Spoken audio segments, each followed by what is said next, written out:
got a little dick. It's pathetic. Welcome to GeekSpooge. 4 balls and you walk. Blue balls, you don't. Digital games versus physical. There is something to be said for holding a game in your hands as opposed to having it on something like a storage drive.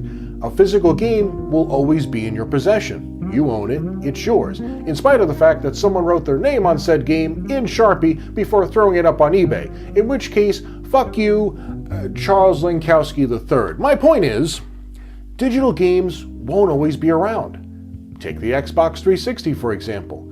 If you remember, Microsoft shut down their marketplace just last year, so the only way you can play something like Pac-Man Championship Edition, let's say, is right here, the Xbox Live Arcade Compilation Disc.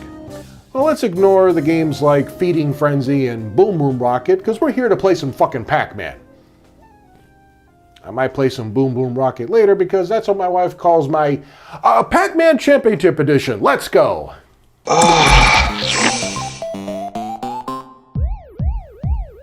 What's one more version of Pac-Man to go along with the other Pac entries like Miss Pac-Man, Baby Pac-Man, Pac-Man World, Pac-Man Fever, Pac-Man Syphilis, and Pac-Man Gonorrhea? The Championship Edition was released on practically everything. PSP, iOS, Android, but naturally it hit the Xbox 360 first in 2007. It's an HD reimagining of Pac-Man except for a few differences. Now, let's explore the options here. There's the Championship mode, which lasts about 5 minutes, and you also have challenge modes and extra modes that'll last for about 5 or 10 minutes. If you couldn't tell by now, the mazes aren't always going to be wall-to-wall dots, which has usually been a staple for the last, 30 or 40 years, right? Eat the dots and then snag those power pellets so you can munch on those ghosts as they turn blue. Do the blue ghosts have blue balls? I'm asking for a friend. Anywhoosie, as you clear one side of the maze of dots, a bonus item will appear on the opposite side, like so. Once you get that, the maze you just cleared will usually spawn more dots or power pellets or change the look of the maze dramatically. That's not something you would see on your typical Pac-Man or Miss Pac-Man game. What also changes as you play is the game's speed. Now you know it got faster with each stage that you'd complete. That was way back when. Now the more shit you do, the faster it gets. Munching on those fuckers, expanding the maze, and racking up points, that's what it's all about. I don't think it was ever about remaking this classic, it was improving on it. I don't foresee this episode being an 8 to 10 minute deal. It's fucking Pac-Man. What else is there to say about it? Except how goddamn addicting it is. Because of the intense speed, you may end up sucking balls a few times, like I'm doing. I'm not gonna lie, whether I was playing this game for 5 minutes or 10, I didn't always finish each stage. Then again, there's only these 6 stages. There's nothing to unlock afterwards. Still, I kept coming back to those same 6 to improve my game.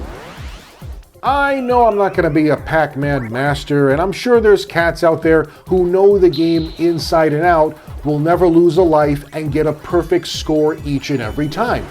I don't really want to be one of those guys. I want to have fun, man. I want intense fucking action, and it is here, Spoogers. Trust me. The action is presented in a sort of psychedelic vibe.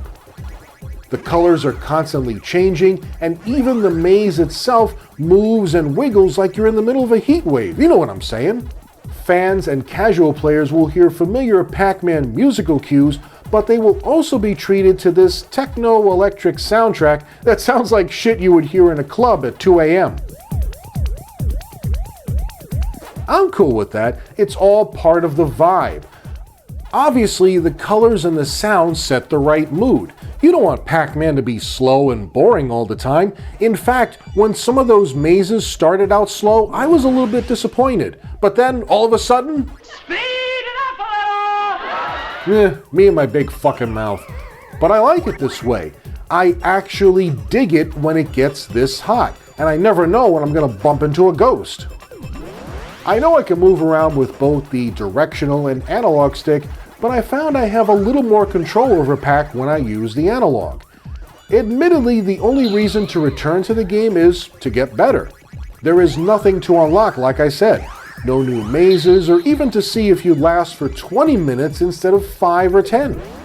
Thankfully, the Championship Edition has been improved upon over the years, and there are more versions of this that we will talk about in future episodes, and those are even more orgasmic than this one.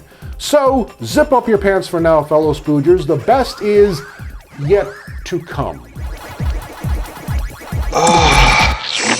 I'd certainly like to cover more downloadable games on consoles that can no longer download games, but then again, I'm not quite sure because to me it would feel like I'd be teasing you, like dangling a naked Jennifer Lawrence in front of you going nah, nah, nah, nah. However, if you guys want to see more of that, not this, the DLC on outdated consoles, drop me a line and let me know.